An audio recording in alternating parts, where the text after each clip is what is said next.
Hello बच्चों, कैसे हो सभी? बढ़िया। तो देखो, आज हम हमारा नया चैप्टर स्टार्ट कर रहे हैं जिसका नाम है सरफेस केमिस्ट्री। ठीक है। तो जो सरफेस केमिस्ट्री है बहुत ही इंपॉर्टेंट है, बिल्कुल प्यारा सा और बहुत ही आसान सा क्या हमारा चैप्टर है। ठीक है। सारे बच्चे बढ़िया तरीके से पढ़ेंगे, बहुत आसान है, सभी की समझ में आ जाएगा। ओके, तो देखो हम स्टार्ट करते हैं। हमारा सरफेस केमिस्ट्री पहला लेक्चर है। ठीक है। और जिन बच्चों ने अभी तक चैनल को सब्सक्राइब नहीं किया है, जो नए बच्चे हैं वो चैनल को क्या करेंगे, सब्सक्राइब, अपने फ्रेंड्स के साथ क्या करेंगे, शेयर और लाइक। ओके, चलो तो आओ। तो देखो, नाम से पता लगेगा surface chemistry, it mean surface की केमिस्ट्री। सिंपल सी बात है, किसकी केमिस्ट्री? सरफेस की। ये मेरे पास मार्कर है, ठीक है, ये इसका क्या ऊपर सरफेस, ठीक है, इसके बारे में स्टडी करना है, इसके सरफेस के बारे में स्टडी करना है, जिसका सरफेस केमिस्ट्री। ठीक है। हम देखेंगे जैसे जैसे आगे बढ़ते जाएंगे, हम देखते जाएंगे हमारी डेली लाइफ में भी सरफेस केमिस्ट्री का बहुत ज्यादा यूज है। ठीक है। हमारी जो मेडिसिन आती है उसके अंदर सरफेस केमिस्ट्री का यूज है। ठीक है। आप लोग आइसक्रीम्स खाते हो, है ना, गर्मी अभी है ना, ठंडी ठंडी आइसक्रीम खाते हो, बहुत खराब होते हैं, खानी नहीं चाहिए, है ना, उसके अंदर भी क्या है, सरफेस केमिस्ट्री का यूज है। ठीक है। हमारे जो गैस मास्क आते हैं उसके अंदर भी सरफेस केमिस्ट्री का यूज है। वाटर की जो ड्रॉप होती है वो स्फेरिकल इन नेचर होती है, वो भी ड्यू टू सरफेस केमिस्ट्री। ठीक है। सारा पढ़ेंगे किस प्रकार से क्या। तो देखो, surface chemistry is the branch of chemistry which deals with the study of the phenomena occurring at the surface or interface। तो देखो, इंटरफेस का मतलब क्या? जब दो लिक्विड आपस में मिले या जब दो सॉलिड आपस में मिले, तो जहां पे वो मिलते हैं ना, वो जो बाउंड्री, उसको बोलते हैं इंटरफेस। जैसे आप लोगों ने देखा होगा, आप वाटर के अंदर ऑयल मिला दो, ठीक है, वाटर में ऑयल मिलाओगे तो एक अलग से एक बीच में जहां पे दोनों कांटेक्ट करेंगे एक क्या बनेगी, अलग से लेयर। उसी को हम क्या बोल रहे हैं, इंटरफेस। मींस जहां पे दो सॉलिड या दो लिक्विड आपस में मिले ना, वो उसको क्या बोलते हैं, इंटरफेस। वहां की स्टडी करना या किसी के सरफेस की स्टडी करना है, किसी का सरफेस केमिस्ट्री। तो भैया जो सरफेस के ऊपर जो फिनोमिना होती है उनकी स्टडी करना है, किसी का सरफेस केमिस्ट्री। तो आगे होगा सभी की समझ में। ठीक है। तो देखो, सरफेस जो होता है ना, गैस का सरफेस होता है क्या? गैस का सरफेस नहीं होता। ठीक है। गैस तो आपस में क्या पूरी मिसिबल होती है, ठीक है, उनका सरफेस नहीं होता। सॉलिड और लिक्विड की बात करेंगे, ठीक है। या हाँ, सॉलिड के ऊपर गैस को चिपका सकते हैं, ठीक है, सॉलिड का सरफेस होता है, लिक्विड का सरफेस होता है, लेकिन गैस का सरफेस नहीं होगा। अब देखो, आप लोगों ने देखा होगा, जैसे कि मैं बात करूं, एक प्रोसेस है एडजॉर्प्शन। ठीक है। पहली बार वर्ड आया होगा आपके सामने। ठीक है। देखो, ए डी है, डी, एडजॉर्प्शन। एक होता है अब्जॉर्प्शन, अब्जॉर्प्शन। तो अब्जॉर्प्शन तो आप लोगों को पता है, अब्जॉर्प्शन की सोखना किसी चीज को। ठीक है। जैसे कि हमारे पास कोई चीज है, ठीक है, उसको हम पानी में डाल दें, ठीक है, जैसे कोई कपड़ा हमारे पास, हमने पानी के अंदर डाल दिया, पानी उस कपड़े के अंदर चला जाएगा, उसके अंदर गया, अंदर गया मीन्स पानी को क्या कर लिया उसने, अब्जॉर्ब कर लिया, वो प्रोसेस है अब्जॉर्प्शन। एक प्रोसेस है एडजॉर्प्शन, है ना, याद रखेंगे, ए डी, एडजॉर्प्शन। ओके। और दूसरी अब्जॉर्प्शन। ठीक है। तो देखते हैं एडजॉर्प्शन क्या होती है। तो देखो, मान लो कि जैसे आपके पास एक लकड़ी का टुकड़ा है, ठीक है, आपने उस लकड़ी के टुकड़े को, आपके पास बाहर पानी का एक क्या है, जो भी एक टंकी है, ठीक है, उसके अंदर आपने लकड़ी के टुकड़े को पानी के अंदर डुबोया और बाहर निकाल लिया। ठीक है। डुबोया और बाहर निकाल लिया जस्ट तब की तब। तो आप लोग क्या देखोगे कि लकड़ी के ऊपर कहीं कहीं पानी के मॉलिक्यूल्स थोड़े बहुत लगे हुए मिलेंगे। क्या लकड़ी के अंदर पानी गया? नहीं गया ना। ठीक है। लकड़ी की केवल सरफेस के ऊपर लगी। ठीक है। दूसरी प्रोसेस में मैं कहता हूं कि आपने उस लकड़ी को ना रात भर के लिए उस टंकी में छोड़ दिया, फिर आपने सुबह जब उसको बाहर निकाला, तो बताओ अब पानी की जो मॉलिक्यूल्स हैं वो लकड़ी कैसी मिलेगी आपको? गीली मिलेगी ना, वेट मिलेगी ना, पानी के मॉलिक्यूल अंदर गए ना, अंदर से भी गीली मिलेगी ना, समझ रहे हो? विटामिन से लकड़ी ने पानी को क्या कर लिया, अब्जॉर्ब कर लिया, उसके अंदर गया। तो यदि अंदर गया ना तो वो क्या है, अब्जॉर्प्शन। और पहले वाले केस में क्या था कि लकड़ी की केवल ऊपर लगे पार्टिकल्स वाटर के, तो जब ऊपर लगे केवल सरफेस पे लगे तो वो कौन सी प्रोसेस है, एडजॉर्प्शन। समझे? तो कुछ भी नहीं, adsorption, the phenomena of attracting and retaining the molecules of a substance on the surface of a liquid या सॉलिड इज कॉल्ड एडजॉर्प्शन। कि भैया वो प्रोसेस अट्रैक्टिंग और रिटेनिंग, अट्रैक्ट मतलब अपनी तरफ खींचेंगे और रिटेनिंग वहीं की वहीं रह जाएंगे मॉलिक्यूल्स। ठीक है। ये लकड़ी थी हमारे पास, ठीक है, इसके ऊपर इस लकड़ी ने पानी के मॉलिक्यूल्स को अपनी तरफ खींचा और अपने ऊपर ही रख लिया। ठीक है। अट्रैक्टिंग एंड रिटेनिंग, खींचा और अपने ऊपर ही रख लिया, किसको, मॉलिक्यूल्स, किसी भी सब्सटेंस के मॉलिक्यूल्स को अपनी सरफेस के ऊपर, बस इसी को हम क्या कहेंगे, एडजॉर्प्शन। समझे? बिल्कुल आसान से है। देखो, जो एडजॉर्प्शन होता है ना, ये तो हमारी कैसी प्रोसेस है, सरफेस फिनोमिना है। ठीक है। और अब्जॉर्प्शन कैसी प्रोसेस है, बल्क फिनोमिना। बल्क समझ लो ना, अंदर का जो भाग होता है वो बल्क, और जो ऊपर है वो सरफेस। ठीक है, तो ऑब्जॉर्प्शन अंदर होता है, बल्क फिनोमिना है, और एडजॉर्प्शन कैसी फिनोमिना है, सरफेस फिनोमिना। ठीक है, आप लोगों ने देखा होगा कभी आपने कोई इलेक्ट्रॉनिक्स का सामान खरीदा हो या लेदर का सामान खरीदा हो, तो उसके अंदर छोटे छोटे सिलिका जेल के पाउच आते हैं, सिलिका जेल। ठीक है, वो जो पाउच होते हैं वो सिलिका जेल के पाउच होते हैं। सिलिका जेल क्या करती है, सिलिका जेल, अब देखो एयर के अंदर क्या प्रेजेंट होते हैं, वाटर के वेपर्स। ठीक है, मींस मॉइस्चर प्रेजेंट होता है। अब ये सिलिका जेल क्या करती है, उन जो वाटर के जो पार्टिकल्स है ना, जो मॉइस्चर है, उसको क्या कर लेती है, एब्जॉर्ब कर लेती है अपने सरफेस के ऊपर। ठीक है, उनको चिपका लेती है अपने ऊपर, और चिपकाना अपने सरफेस के ऊपर। ठीक है, अपने सरफेस के ऊपर चिपकाना, उसी प्रोसेस को हम क्या कहते हैं, एब्जॉर्प्शन। मींस ये एब्जॉर्ब कर लेती है। ठीक है, तो सिलिका जेल के पाउच इसीलिए डाले जाते हैं कि मतलब जो लेदर का सामान, इलेक्ट्रॉनिक्स का सामान खराब ना हो मॉइस्चर की वजह से। जो मॉइस्चर है उसको कौन पकड़ लेगी, सिलिका जेल, फिर वो वहां पे जो हवा होगी वो क्या हो जाएगी, ड्राई हो जाएगी, सूखी हो जाएगी। ठीक है, हमारे पास चारकोल भी होता है। ठीक है, चारकोल भी क्या करता है, चारकोल हम यूज करते हैं, जो हमारे गैस मास्क आते हैं ना, उसके अंदर हम चारकोल यूज करते हैं। चारकोल भी क्या करता है, एब्जॉर्ब करता है चीजों को, अपने सरफेस के ऊपर चिपका लेता है। ठीक है, गैस मास्क जहां पे जहरीली गैसें होती है वहां पे यूज होता है। ठीक है, अब देखो हमारे पास दो वर्ड आएंगे, एक वर्ड है हमारे पास एडजॉर्बेंट। ठीक है, एडजॉर्बेंट, और दूसरा वर्ड है हमारे पास एक एडजॉर्बेट। सारे बच्चे समझेंगे बिल्कुल आसान से है, what is adsorbent, what is adsorbate. ठीक है, तो जैसे हम क्या लेके चले थे, मैंने कहा था कि जैसे एक लकड़ी का टुकड़ा है। ठीक है, इसके ऊपर किसी सब्सटेंस के या वाटर के मॉलिक्यूल्स आगे क्या हो गए, चिपक गए इसके सरफेस के ऊपर। ठीक है, तो देखो ये तो क्या है, नीचे वाला एक सरफेस है। ठीक है, और ऊपर वाले क्या है, पार्टिकल्स। ठीक है, आके कौन चिपके सरफेस के ऊपर, ये पार्टिकल्स। ठीक है, जो आके चिपके हैं सरफेस के ऊपर, जो पार्टिकल्स आके चिपके हैं, उनको हम कहते हैं एडजॉर्बेट। क्या कहेंगे, एडजॉर्बेट। और जिस सरफेस के ऊपर चिपके हैं, जिस सरफेस के ऊपर चिपके हैं, इस सरफेस को हम क्या कहेंगे, एडजॉर्बेंट। समझे, देखो लकड़ी थी हमारे पास। ठीक है, जैसे ये लकड़ी है हमारे पास, इसके ऊपर आके कौन चिपक गए, वाटर के मॉलिक्यूल्स चिपक गए। ठीक है, जैसे सिलिका जेल है, सिलिका जेल के ऊपर आके वाटर के मॉलिक्यूल्स चिपकते हैं। ठीक है, तो ये जो सरफेस है, जिस सरफेस के ऊपर कोई चीज चिपकती है, इस सरफेस को क्या बोलेंगे, एडजॉर्बेंट। और जो चीज आगे चिपकी है, जो वाटर के मॉलिक्यूल्स आगे चिपकी है, इनको क्या बोलेंगे, एडजॉर्बेट। ठीक है, और इस पूरी प्रोसेस को क्या कह देंगे, बताओ, सरफेस के ऊपर आगे चिपके ना, तो सरफेस फिनोमिना, और सरफेस फिनोमिना को हम क्या कहते हैं, एडजॉर्प्शन। सारे बच्चे बोलेंगे, बोलो एडजॉर्प्शन। समझे ना, चल रहा है साथ साथ, शाबाश, वेरी गुड, समझ लेंगे बिल्कुल आसान से। एडजॉर्प्शन हो गया। अब देखो आप लोग याद किस प्रकार से करो, इस प्रकार से कर लो। यदि आप लोग भूलते हो तो देखो यूं सोच के चलो कि जैसे लकड़ी है हमारा, लकड़ी सरफेस है। ठीक है, उसको हम तोड़ मोड़ सकते हैं, बिल्कुल तोड़ सकते हैं। तो इस प्रकार से याद करो कि बेंट, बेंट मतलब जिसको तोड़ सके, मोड़ सके। ठीक है, तो किसको तोड़ मोड़ सकते हैं, लकड़ी के जो सरफेस होता है उसको हम तोड़ मोड़ सकते हैं। ठीक है, तो जो सरफेस होगा, जिस सरफेस पे कोई चीज आके चिपक रही है उसको एडजॉर्बेंट, और जो चीज आके चिपकी उसको एडजॉर्बेट हो जाएगा यार। ठीक है, अब देखो डेफिनेशन क्या हो जाएगी कि भैया एडजॉर्बेट क्या होंगे, adsorbate the molecules which adsorb on a surface.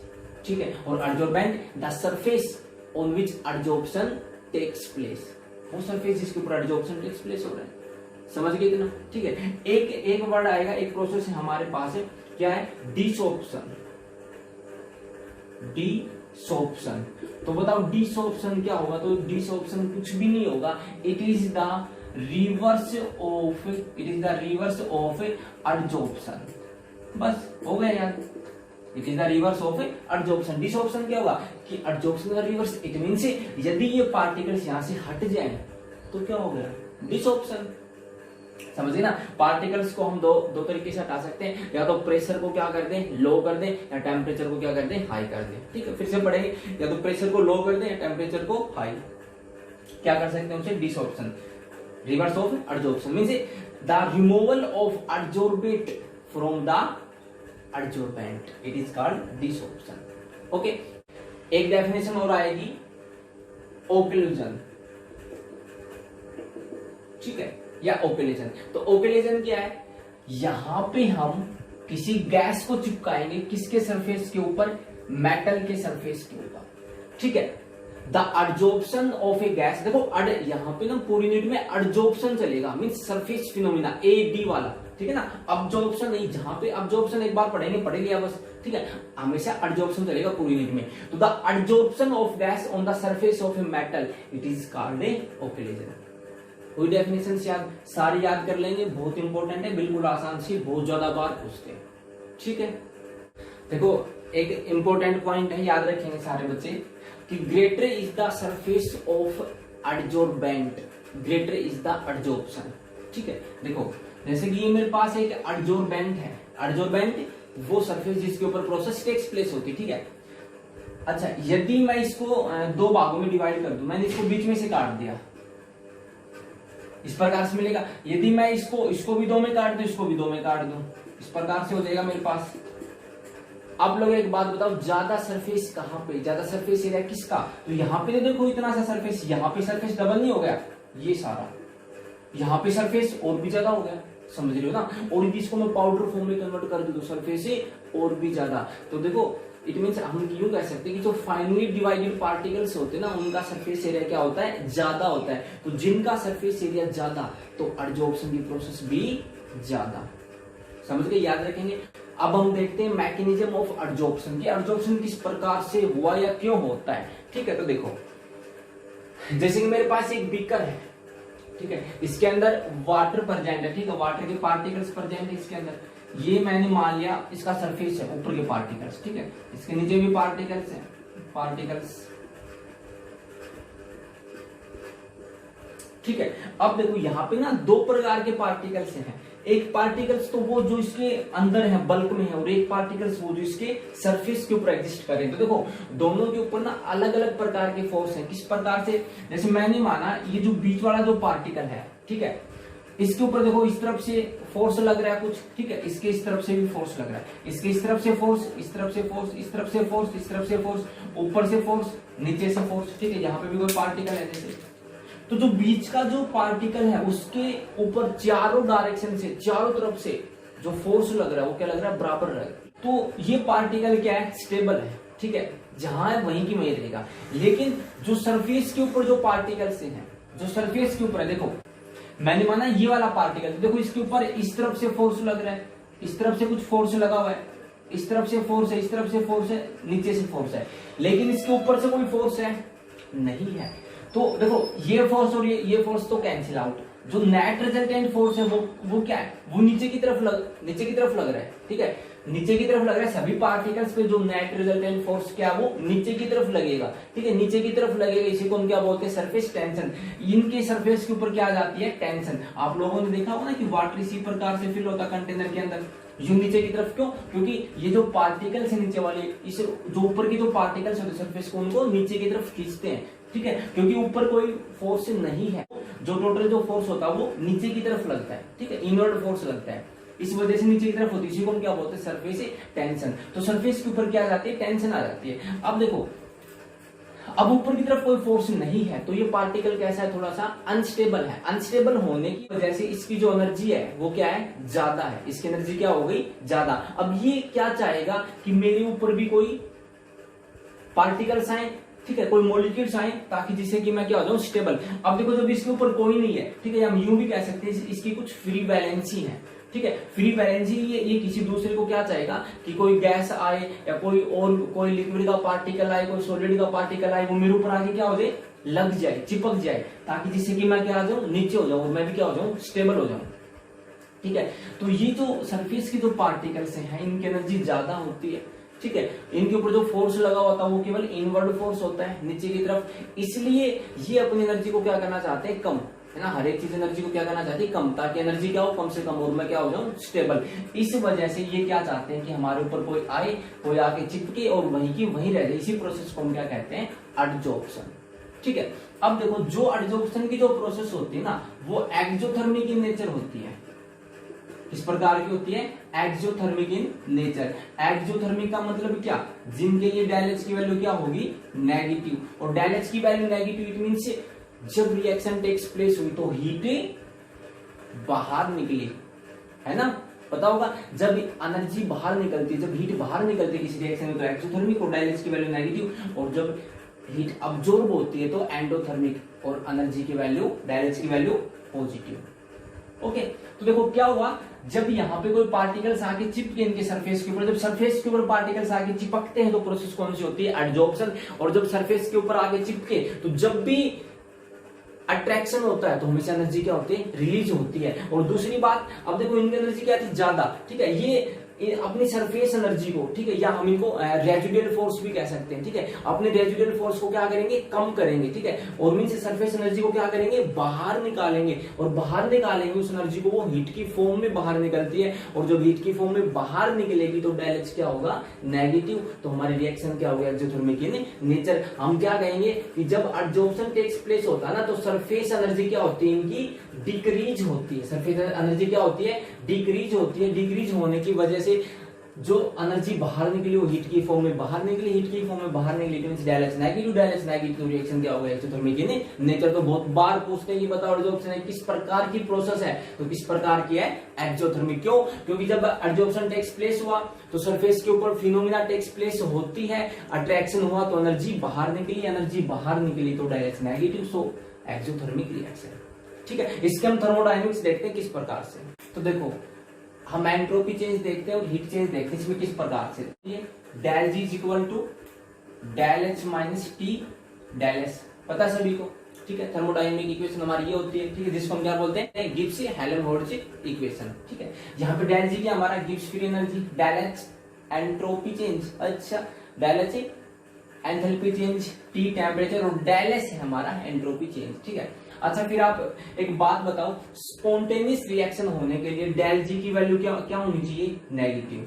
याद है ना, जो भी स्पॉन्टेनियस रिएक्शंस होते हैं उनके डेल जी की वैल्यू क्या होती है, नेगेटिव। जिनके लिए डेल जी की वैल्यू पॉजिटिव तो वो रिएक्शन नॉन स्पॉन्टेनियस, ठीक है। हमें डेल जी की वैल्यू चाहिए नेगेटिव, तभी तो हमारी रिएक्शन अपने आप होगी और फास्ट होगी, ठीक है। तो अब देखो यहाँ पे ये बताओ डेल एस की वैल्यू क्या होगी, ठीक है। हमारे पास ये सरफेस था, ठीक है, हमने किसी सरफेस के ऊपर गैस को चिपका दिया। गैस को जब हम चिपकाएंगे तो आप लोग बताओ, गैस जब चिपकेगी तो किस फॉर्म में चिपकेगी, लिक्विड की फॉर्म में, लिक्विफिकेशन तो होगा, ठीक है। गैस में पार्टिकल्स कहाँ थे, दूर दूर। जब उसको लिक्विड में कन्वर्ट किया या जब उसको सॉलिड में कन्वर्ट किया तो पार्टिकल्स कहाँ जाएंगे, पास पास, और जब पास पास आएंगे तो बताओ एंट्रोपी क्या होगी, घटेगी, कम होगी ना। एंट्रोपी पता है ना आप लोगों को, एंट्रोपी क्या होती है, डिग्री ऑफ रैंडमनेस, ठीक है। जिसमें रैंडमनेस जितनी ज्यादा है ना, पार्टिकल जितनी दूर दूर भागेंगे उसकी एंट्रोपी उतनी ज्यादा। तो गैस की एंट्रोपी सबसे ज्यादा होती है, पार्टिकल ज्यादा दूर दूर होते हैं, सॉलिड की एंट्रोपी सबसे कम, ठीक है। तो एंट्रोपी कम हो रही है, पार्टिकल दूर दूर थे, हम पास पास ले चिपकाएंगे तो पास पास तो आएंगे, ठीक है। एंट्रोपी कम हुई, इट मींस डेल एस की वैल्यू क्या होगी, यहाँ पे क्या होती है बताओ, नेगेटिव। जब भी एंट्रोपी घटेगी तो डेल एस की वैल्यू नेगेटिव, और जब भी एंट्रोपी बढ़ती है तो डेल एस की वैल्यू पॉजिटिव। आया याद, थर्मोडायनेमिक्स है, ठीक है। देखो तो फिर आप लोग बताओ, यहाँ पे डेल एस की वैल्यू क्या हो गई, नेगेटिव, ठीक है। और नेगेटिव देखो पहले से बाहर है, तो देखो डेल एस की वैल्यू नेगेटिव और इस फॉर्मूले के नेगेटिव पहले से बाहर है, तो ये जो पूरा फैक्टर है, और टेम्परेचर तो पॉजिटिव रहेगा, ठीक है, हमेशा। अब ये जो पूरा फैक्टर है इसकी वैल्यू क्या आएगी बताओ, पॉजिटिव ना, नेगेटिव इंटू नेगेटिव पॉजिटिव। अब डेल एच की वैल्यू क्या है यहाँ पे बताओ, रिएक्शन किस प्रकार की है, एक्सोथर्मिक, और एक्सोथर्मिक रिएक्शंस में डेल एच क्या होता है, नेगेटिव। तो डेल एच की वैल्यू क्या है, नेगेटिव।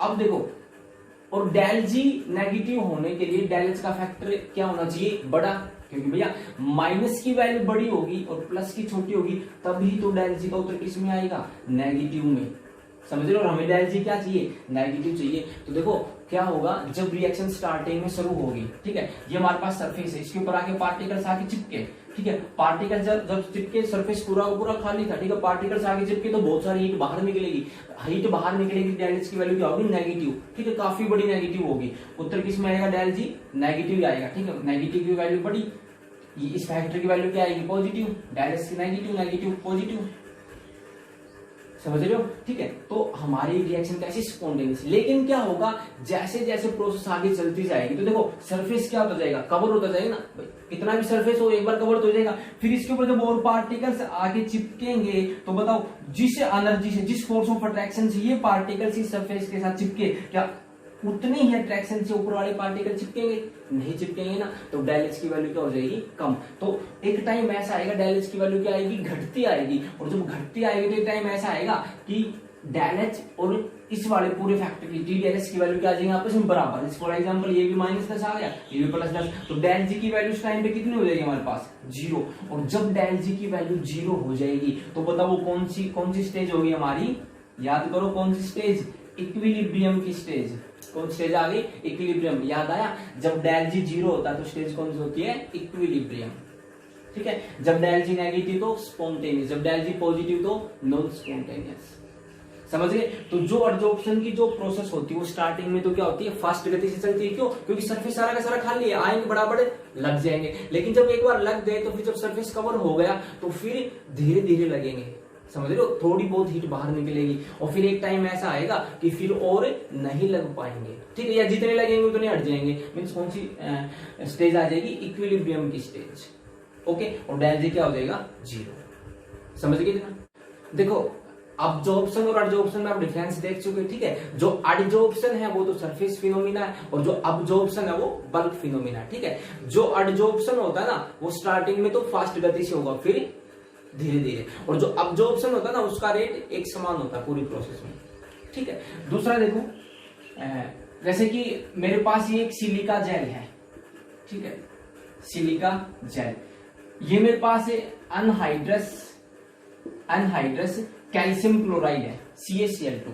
ठीक है, जब मैं इसको एक कंटेनर के अंदर रखूंगा, ठीक है, जिसके अंदर एयर है, ठीक है, एयर के अंदर क्या मॉइस्चर है, तो थोड़ी देर बाद देखूंगा वो जो मॉइस्चर है ना वो क्या हो जाएगा, वहां से खत्म हो जाएगा और वो सिलिका जेल के ऊपर जो वाटर के जो पार्टिकल्स है वो सिलिका जेल के सरफेस के ऊपर आगे क्या हो जाएंगे, चिपक जाएंगे। ठीक है, यदि मैं वहां पे CaCl2 डालूंगा उस कंटेनर में तो जो वाटर के जो वेपर्स है वो अनहाइड्रस CaCl2 के अंदर आ जाएंगे और ये कैसा हो जाएगा, हाइड्रस हो जाएगा। इसके अंदर वाटर के मॉलिक्यूल्स चले जाएंगे। तो देखो जब सरफेस के ऊपर चिपके तो कौन सी प्रोसेस है, एडजॉर्प्शन। और जब बल्क के अंदर गए, ठीक है, कंप्लीटली इसके ऊपर हो जाएंगे। जब बल्क के अंदर गए, ठीक है, सब जगह एक समान, तो कौन सी प्रोसेस है, अब्जॉर्प्शन।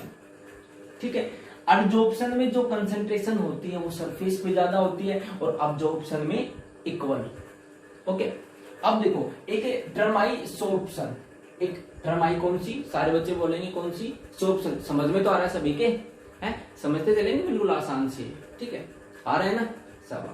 देखो सोर्प्शन क्या है, सोर्प्शन क्या है, कुछ भी नहीं। देखो ये आपके पास एक डब्बा है, ठीक है, इसके अंदर आपने एक ब्लू इंक का सॉल्यूशन डाल रखा है। ठीक है, ब्लू इंक डाल लो, रेड इंक का सॉल्यूशन डाल लो, जो भी। ठीक है, ब्लू इंक का सॉल्यूशन मतलब उसमें वाटर भी प्रेजेंट है। ठीक है, और ब्लू इंक के उसके अंदर पार्टिकल्स भी हैं। इसके अंदर फिर आपने एक चौक डाल दिया, चौक आप लोगों ने देख रखा है, शाबाश, आपने चौक डाल दिया। ठीक है, ब्लू इंक के सॉल्यूशन के अंदर। फिर आप जब उसको थोड़े टाइम के बाद देखोगे तो आप लोग क्या पाओगे, जब आप चौक को बाहर निकालोगे तो जितना चौक इसके अंदर डूबा हुआ था, जितना चौक इसके अंदर डिप था, उसका कलर भी कैसा हो जाएगा, ब्लू। कैसा हो जाएगा, ब्लू। ठीक है, फिर जब आप चौक को तोड़ के देखोगे, ठीक है, मीन्स जहां से वो डिप हुआ था वहां से जब उसको यूं तोड़ के देखोगे तो अंदर से किस प्रकार का दिखाई देगा, क्या अंदर से भी ब्लू होगा, करके देखना, नहीं होगा। बाहर से ब्लू होगा लेकिन अंदर से ब्लू नहीं होगा। हाँ, अंदर से वेट होगा, गीला जरूर हो जाएगा अंदर से। इट मीन से यहाँ पे क्या हुआ, तो देखो जो ब्लू इंक के जो पार्टिकल्स थे वो तो इस चौकी के कहां लगे, बताओ, इस चौक के कहां लगी थी, वाले सरफेस के ऊपर। और जो पानी था, जो वाटर के जो मॉलिक्यूल्स थे वो कहां चले गए, इसके अंदर। समझे, इट मीन से वाटर के मॉलिक्यूल्स का चौक के अंदर क्या हुआ, अब्जॉर्प्शन, अंदर गए, अब्जॉर्प्शन। और ब्लू इंक के पार्टिकल्स का इसके सरफेस के ऊपर क्या हुआ, एडजॉर्प्शन। समझे, तो यहाँ पे दोनों प्रोसेस एक साथ हुई हैं, यहाँ पे दोनों प्रोसेस एक साथ हुई हैं। ठीक है, इंक के पार्टिकल्स इसकी सरफेस पे चिपके और वाटर के पार्टिकल्स के अंदर गए। तो जब एडजॉर्प्शन और अब्जॉर्प्शन दोनों एक साथ होती हैं तो उसको हम क्या कहते हैं, सोर्प्शन। समझे, when both process adsorption and absorption simultaneously takes place, when absorption and adsorption both process simultaneously takes place, this term is called sorption। समझ गए, एक दो टर्म है छोटी छोटी, एक हमारे पास पॉजिटिव एडजॉर्प्शन और दूसरा है नेगेटिव एडजॉर्प्शन। तो देखो जब एडजॉर्बेट की कंसेंट्रेशन, तो देखो जब मॉलिक्यूल्स की या जो एडजॉर्बेंट जो आके चिपका है, ठीक है, उसकी कंसेंट्रेशन सरफेस के ऊपर ज्यादा हो, बल्क में कम हो, तो कैसा एडजॉर्प्शन? पॉजिटिव। ठीक है, मींस सरफेस पे कंसेंट्रेशन ज्यादा, बल्क में कम, तो पॉजिटिव। और यदि मॉलिक्यूल्स आपके आगे चिपके सरफेस पे लेकिन कुछ टाइम के बाद वो अंदर चले गए, ठीक है, और इस प्रकार से हो गया कि उनकी जो कंसेंट्रेशन थी ना वो बल्क में ज्यादा हो गई और सरफेस पे कम, तो कौन सा एडजॉर्प्शन? Negative adsorption. ठीक है, जब एडजॉर्बेट के पार्टिकल्स की कंसेंट्रेशन बाहर ज्यादा हो सरफेस पे बल्क की बजाय, तो पॉजिटिव एडजॉर्प्शन। और जब कंसेंट्रेशन एडजॉर्बेट के पार्टिकल्स की अंदर ज्यादा हो, मींस बल्क में ज्यादा हो सरफेस की बजाय, तो नेगेटिव एडजॉर्प्शन। ओके, देखो आगे बढ़ते हैं हम, बहुत इंपॉर्टेंट है, आसान सा। Factor affecting adsorption of gases bye solid. ठीक है, कि कौन कौन से फैक्टर अफेक्ट करेंगे, कि कौन कौन से फैक्टर अफेक्ट करेंगे जब हम गैसेज को चिपकाएंगे किसके ऊपर? सॉलिड के ऊपर। ठीक है, एडजॉर्प्शन होगा किसका? गैसेज का सॉलिड के सरफेस के ऊपर। तो देखो सबसे पहला nature and surface area of adsorbent, वह नेचर पे डिपेंड करेगा। नेचर मतलब आप लोगों ने पढ़ा है सॉल्यूशन में भी, लाइक डिसॉल्व लाइक, है ना, तो नेचर पे डिपेंड करता है, जो जैसा होता है वो वैसे को पसंद करता है। ठीक है, ये प्रॉपर्टी आपस में सेम सी है। ठीक है, नेचर यदि एडजॉर्बेंट और एडजॉर्बेट का सेम सा है तो वो ज्यादा ताकत से उसको चिपकाएगा, मींस ज्यादा एडजॉर्प्शन टेक्स प्लेस होगा। ठीक है, यदि नेचर सेम है। सरफेस एरिया पढ़ चुके, जितना ज्यादा सरफेस एरिया होगा, ठीक है, जितनी ज्यादा जगह मिलेगी चिपकने की, उतनी ज्यादा तो चीजें आगे चिपकेंगी, समझ रहे हो। तो यदि फाइनली डिवाइडेड पार्टिकल्स हैं मींस पाउडर फॉर्म में, तो सरफेस एरिया ज्यादा तो एडजॉर्प्शन भी ज्यादा। Okay, nature of gas being adsorb, अब देखो जो गैस आके चिपक रही है, जो गैस आके चिपकेगी उसके नेचर पे भी डिपेंड करेगा। ठीक है, तो कि उस गैस का नेचर किस प्रकार से। ठीक है, तो देखो यहाँ पे गैस के केस में क्या होता है, हमें गैस को क्या करना होता है? लिक्विफाई करना होता है।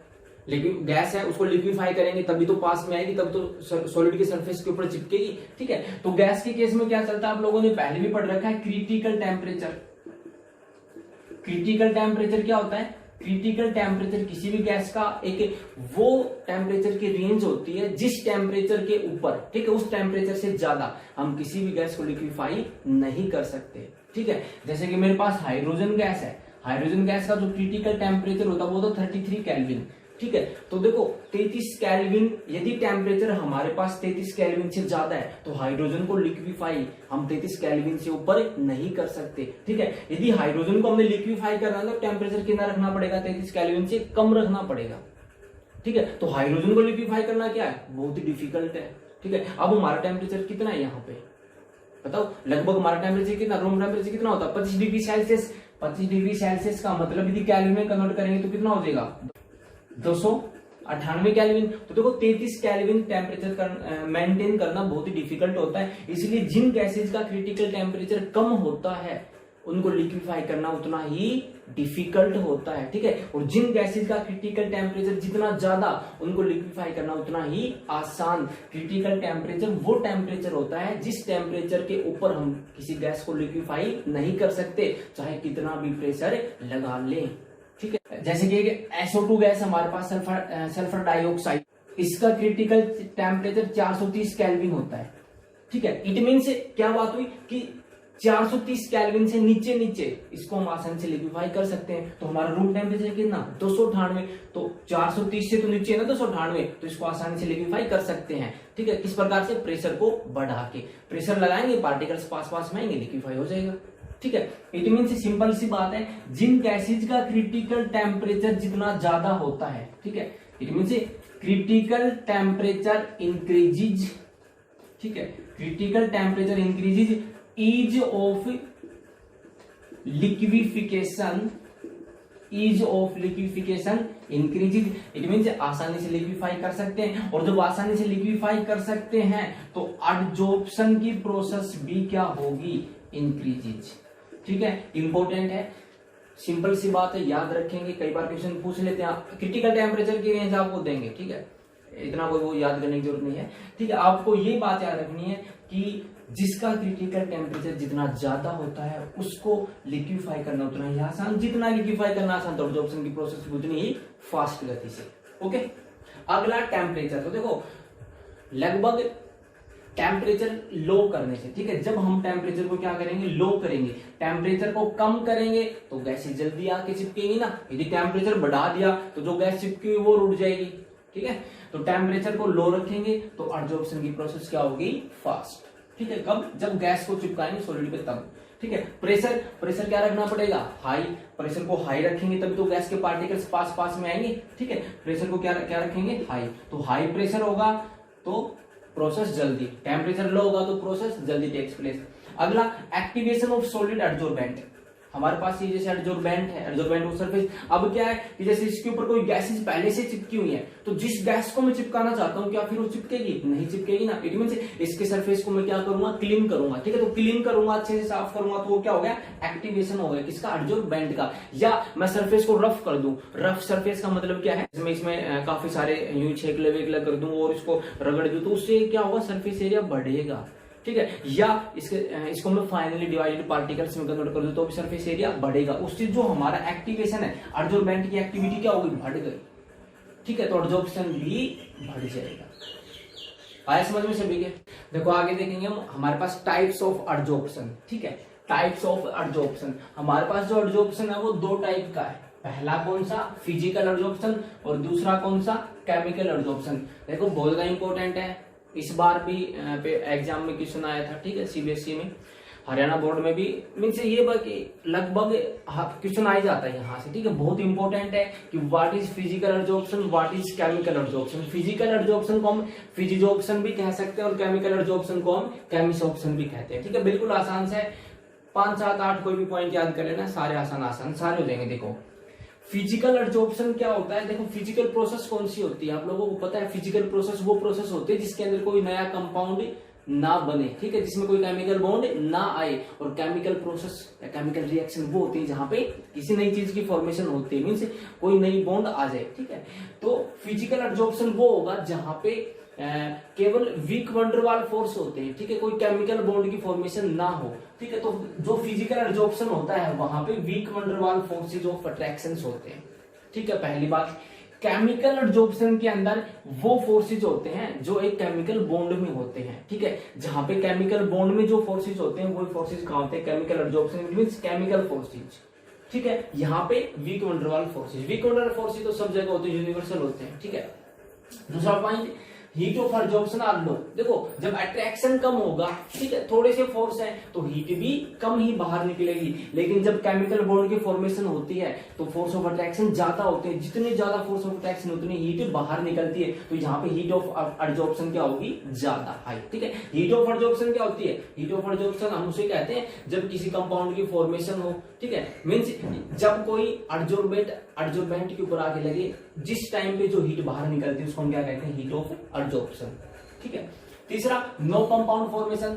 ठीक है, जब कोई बॉन्ड ही नहीं बनी तो किसी भी कंपाउंड की फॉर्मेशन नहीं होगी। यहाँ पे सरफेस कंपाउंड्स की फॉर्मेशन होगी क्योंकि आगे चिपक गए ना सरफेस पे, बॉन्ड बनी है तो सरफेस कंपाउंड। ठीक है, फिजिकल में अगला पॉइंट, प्रोसेस इज रिवर्सिबल। अब देखो यहाँ पे वीक वंडरवाल फोर्स है, आगे चिपके वापिस भी हट सकते हैं, फिर चिपक जाएंगे, फिर हट जाएंगे। प्रोसेस कैसे, रिवर्सिबल है।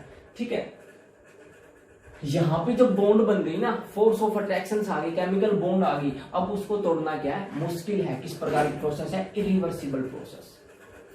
ओके, यहाँ पे कोई फोर्स नहीं थे, वंडरवाल फोर्स है। ठीक है, हट सकते हैं फिर आ सकते हैं। ओके, इसलिए रिवर्सिबल प्रोसेस। अगला point, note require activation energy. इस प्रोसेस को टेक्स प्लेस होने के लिए किसी भी प्रकार की एक्टिवेशन एनर्जी की जरूरत नहीं है। लेकिन केमिकल रिएक्शंस को टेक्स प्लेस होने के लिए एक्टिवेशन एनर्जी की जरूरत होती है, इसलिए केमिकल एब्जॉर्प्शन के लिए एक्टिवेशन एनर्जी की जरूरत पड़ेगी। ओके, आसान है याद करने बस। अगला पॉइंट, एट लो टेम्परेचर जो हमारा फिजिकल एब्जॉर्प्शन होगा वो कैसे टेम्परेचर पे होगा, लो टेम्परेचर पे होगा। ठीक है, यदि टेम्परेचर हाई होगा तो जो गैसेज किसी सरफेस के ऊपर चिपकी वो उड़ जाएंगी। ठीक है, टेम्परेचर लो रखेंगे तभी तो गैसेज इसके ऊपर आके चिपकेंगे। ठीक है, decrease with increase of temperature, temperature बढ़ाएंगे तो फिजिकल एब्जॉर्प्शन घट जाएगा। ठीक है, तो टेम्परेचर कैसा रखेंगे, लो। समझ गए ना, जैसे कि आप लोग यूं सोच लो कि जैसे आप सड़क के ऊपर खड़े हो, गर्मी का टाइम है। ठीक है, आप नंगे पांव सड़क के ऊपर खड़े हो, जैसे जैसे टेम्परेचर बढ़ेगा आप सड़क के सरफेस के ऊपर से क्या हो जाओगे, हट जाओगे। तो आप उसके ऊपर खड़े थे, आपका फिजिकल एब्जॉर्प्शन हो रहा था। ठीक है, वीक वंडरवाल फोर्स थे, और जैसे जैसे टेम्परेचर बढ़ा आप हट गए। यदि ठंडा हो जाए, टेम्परेचर कम कर दे तो आप वापस भी जा सकते हो। ठीक, अगला हमारे पास है ये क्या होगा, first increase with increase of temperature. जो केमिकल एब्जॉर्प्शन है, टेम्परेचर बढ़ाएंगे तो पहले बढ़ेगा। बहुत इंपॉर्टेंट पॉइंट है, अगले लेक्चर में इसको एक्सप्लेन करेंगे वापस से किस प्रकार से। क्या इतना याद रखेंगे कि पहले टेम्परेचर बढ़ाएंगे तो फिर तो केमिकल एब्जॉर्प्शन बढ़ेगा, उसके बाद घटेगा। ठीक है, कैसे, क्यों, क्या, अगले लेक्चर में। ओके, इतना याद रखेंगे कि केमिकल एब्जॉर्प्शन पहले टेम्परेचर के साथ बढ़ेगा फिर घटेगा, लेकिन जो फिजिकल एब्जॉर्प्शन है वो टेम्परेचर के साथ घटेगा। अगला point it is not specific in nature. Specific in nature नहीं मीन्स लगभग सॉलिड के सरफेस पे कुछ ना कुछ सारी गैसेस क्या हो जाती हैं, एब्जॉर्ब हो ही जाती हैं। ठीक है, तो ये नहीं कि ये वहां होगा वहां नहीं होगा, सब जगह हो जाता है। ठीक है, नॉट स्पेसिफिक है वो, ये नहीं कि बस मैं तो स्पेशल वहीं पे होऊंगा वहां पे होऊंगा, ऐसा कुछ भी नहीं। नॉट स्पेसिफिक है, लेकिन भैया जो केमिकल एब्जॉर्प्शन है ना वो स्पेसिफिक इन नेचर है। ठीक है, क्यों, क्योंकि यहाँ पे केमिकल बॉन्ड्स की फॉर्मेशन होती है। यूं नहीं है कि सब जगह केमिकल बॉन्ड की फॉर्मेशन होती है, जहां पे संभावना होती है केमिकल बॉन्ड बनने की वहीं पे तो केमिकल बॉन्ड की फॉर्मेशन होगी। ठीक है, तो ये कैसा स्पेसिफिक है कि जहां हो सकता है वहीं पे होगा केमिकल एब्जॉर्प्शन, ये सब जगह हो जाता है तो not specific. Next point, it forms multi molecular layer. जो फिजिकल एब्जॉर्प्शन है वो किस प्रकार की लेयर की फॉर्मेशन करता है, मल्टी मॉलिक्यूलर। मल्टी मॉलिक्यूलर मतलब किस प्रकार से, जैसे कि मेरे पास सरफेस है, ठीक है, इसके ऊपर गैसेस के पार्टिकल्स आए, इसके सरफेस के ऊपर चिपक गई, कौन सा फोर्स है, वीक वन डर वाला फोर्स। ठीक है, फिर दूसरे पार्टिकल्स आए वो भी चिपक गए, इनके और इनके बीच कौन सा फोर्स, वीक वन डर वाला। फिर दूसरे आए, फिर और आए, वो भी आगे चिपक गए और आगे चिपक गए। मीन्स काफी सारी लेयर्स बन सकती है, किस प्रकार का, मल्टी मॉलिक्यूलर लेयर। लेकिन ये जो हमारे पास है केमिकल वो कैसा है, it forms unimolecular layer. It means ये केवल एक ही लेयर बना सकता है, किस प्रकार से, जैसे मेरे पास सरफेस है, ये सरफेस है, यहाँ पे पार्टिकल्स आए, इसके सरफेस के साथ आगे क्या हो गए, चिपक गए, इन्होंने बॉन्ड की फॉर्मेशन कर ली। अब जब दूसरे पार्टिकल्स आएंगे तो क्या सरफेस बचा, क्या इसके साथ बॉन्ड बन सकती है, नहीं बनेगी ना, क्योंकि यहाँ पे तो सरफेस के साथ बॉन्ड की फॉर्मेशन हो रही है, तो बॉन्ड बन ही नहीं सकती। तो जब बन ही नहीं सकती तो केवल एक ही पार्टिकल्स के साथ क्या बन सकती है, बॉन्ड। दूसरी लेयर यहाँ पे आ ही नहीं सकती, जब दूसरी लेयर नहीं आएगी तो ये किस प्रकार के हैं, यूनिमोलिक्यूलर लेयर। ठीक है, अगला पॉइंट है, it increases with pressure. Pressure बढ़ाएंगे तो सिंपल सी बात है एब्जॉर्प्शन बढ़ेगा। ठीक है, फिजिकल हो चाहे केमिकल हो, ये भी प्रेशर के साथ बढ़ेगा, क्योंकि गैसेज जल्दी आगे क्या होंगे, चिपकेंगे। अगला point, it increase with surface area. दोनों ही सरफेस एरिया बढ़ाएंगे तो फिजिकल एब्जॉर्प्शन भी बढ़ेगा और केमिकल एब्जॉर्प्शन भी बढ़ेगा। ओके, तो आज के लेक्चर में इतना ही, सारे बच्चे पढ़ेंगे। ठीक है, आई होप सभी के समझ में आया होगा। ठीक है, हंसते रहेंगे, मुस्कुराते रहेंगे। Take care, bye.